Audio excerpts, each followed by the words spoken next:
साथियों, छठ पूजा हिंदुओं के प्रमुख त्योहारों में से एक है। सामान्यतः ये त्योहार बिहार, झारखंड और पूर्वी उत्तर प्रदेश में धूमधाम से मनाया जाता है।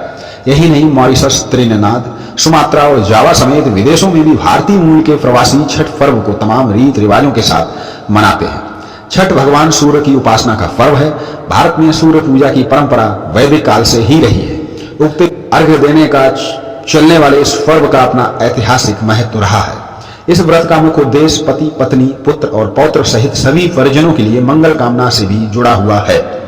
छठ पर्व की सांस्कृतिक परंपरा में 4 दिन का व्रत रखा जाता है। ये व्रत भैया दूज के तीसरे दिन यानी कि शुक्ल पक्ष की चतुर्थी तिथि से आरंभ हो जाता है।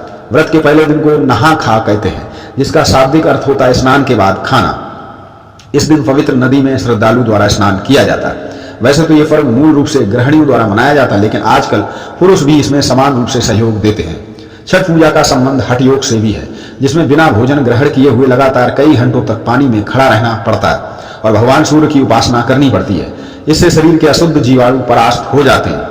लोक परंपरा के अनुसार सूर्य देव और छठी मैया का संबंध भाई बहन का है, इसलिए छठ के मौके पर सूर्य की आराधना फलदायी मानी गई है। छठ से जुड़ी पौराणिक मान्यताओं और लोक कथाओं पर गौर करें तो पता चलता है कि भारत के आदिकालीन सूर्यवंशी राजाओं का ये मुख्य पर्व था। ये एकमात्र ऐसा पर्व है जिसमें न केवल उदयाचल सूर्य की पूजा की जाती है, बल्कि अस्ताचलगामी सूर्य की भी पूजा होती है। इस दिन व्रती स्नान कर अरवा चावल, चना दाल और कद्दू की सब्जी का भोजन ग्रहण करते हैं। नहाए खाए के दूसरे दिन यानी कि कार्तिक शुक्ल पक्ष पंचमी के दिन व्रती दिन भर उपवास कर सूर्य शाम में रोटी और गुड़ से बनी खीर का प्रसाद ग्रहण करते हैं। इस पूजा को खरना कहा जाता है।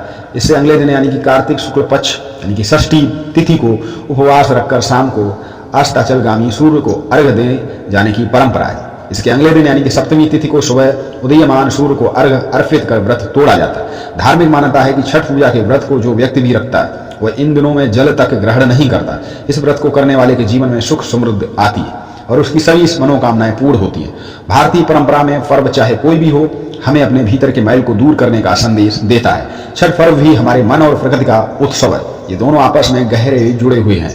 प्रकृति हरी भरी रहेगी तो मन भी भीतर से प्रसन्न रहेगा। छठ पर्व को हमें प्रकृति के रूप में ही पूजना होगा, तभी हम भी प्रसन्न रहेंगे और संसार के सभी जीव जंतु भी।